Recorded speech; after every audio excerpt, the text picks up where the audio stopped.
Hello everyone और एक बार फिर से स्वागत है आपका हमारे प्रीव्यू शो में। इस शो में हम लेकर आए हैं आपके लिए मैच नंबर 59 यानी कि गुजरात और चेन्नई के बीच में खेले जाने वाला ये मैच जो कि होगा अहमदाबाद में। मैं हूं वैशाली और मेरे साथ है चंद्रेश सर।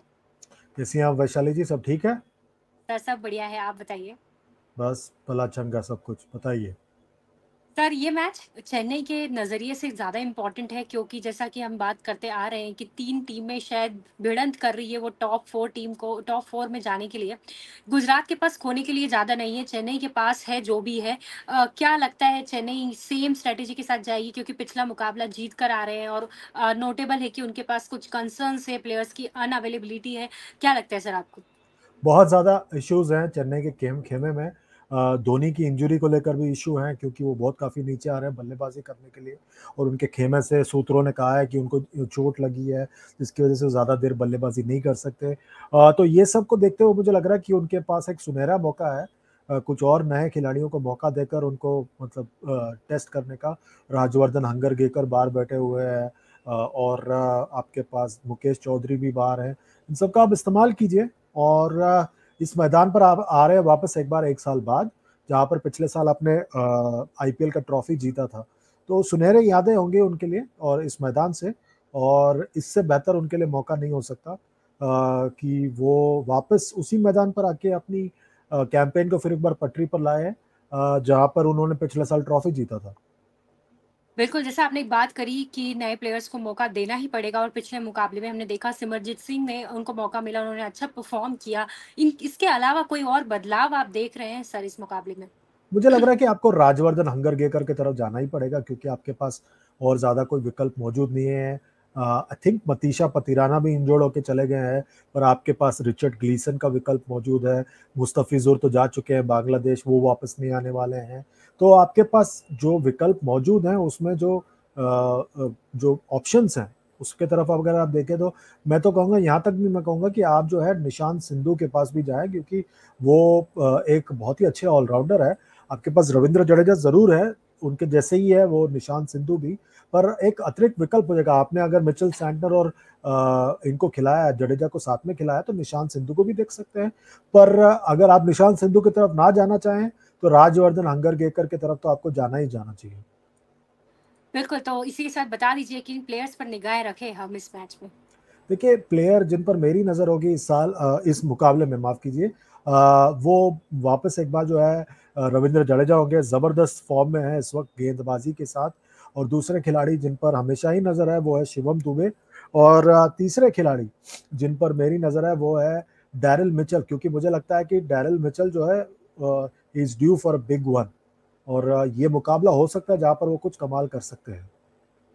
चलिए आगे बढ़ते हैं और बात कर लेते हैं जीटी जिनके पास शायद सारी तकलीफें एक साथ एक ही साल में आ चुकी है, कुछ भी उनके लिए वर्क करता हुआ नजर नहीं आ रहा है। ना उनकी बैटिंग क्लिक करती है, ना उनकी बॉलिंग क्लिक करती है। पिछले मुकाबले में बेहतरीन मतलब बोले कि बहुत ही निराशाजनक परफॉर्मेंस रहा और हार गए। क्या लगता है कि अब आप किसको या आप इस क्या ऑब्जेक्टिव रखें अब बचे हुए मैचों के लिए? क्या आप जीतने जाए या फिर बैंच स्टैंड ट्राई करें क्योंकि आप जो अभी तक करते आ रहे हैं उससे तो क्लियरली आपको कोई नतीजा मिल नहीं रहा है। देखिए, मेरे ख्याल से उनकी जो शुरुआत ही हुई थी ना इस साल, वो एक भूलने लायक शुरुआत रही है।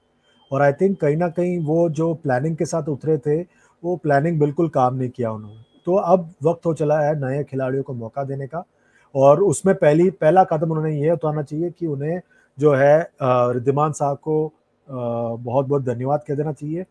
3 साल उन्होंने बहुत बढ़िया प्रदर्शन किया, पर आई थिंक वो वक़्त आ गया है कि उनको आप जो है थैंक यू बोलकर उनकी जगह पर मैथ्यू वर्ड को खिलाने का मौका दीजिए। और फिर अगले साल जो है एक नए विकेट कीपर की खोज करें। और उसके अलावा जो है मैं बार-बार कहता हूँ, कार्तिक त्यागी आपके लाइनअप में मौजूद हैं, इसका इस्तेमाल कीजिए, कोई हर्ज नहीं है उनका। युवा तेज़ गेंदबाज हैं, गलती करेंगे ना, गलती से सीखेंगे, उससे बेहतर क्या हो सकता है आपके लिए? बिल्कुल और इसी के साथ बता दीजिए किन प्लेयर्स पर हम फिर भी निगाहें रखें और जीटी के लिए क्या उम्मीद हो सकती है? देखिए, मेरे हिसाब से प्लेयर जिन पर मेरी नज़र होगी वो फिर एक बार जो है राशिद खान होंगे।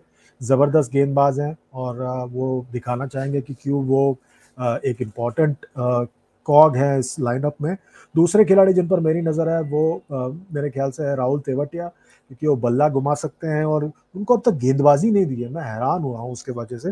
मैं उम्मीद करता हूँ कि कप्तान उनके तरफ देखे गेंदबाजी के तौर पर।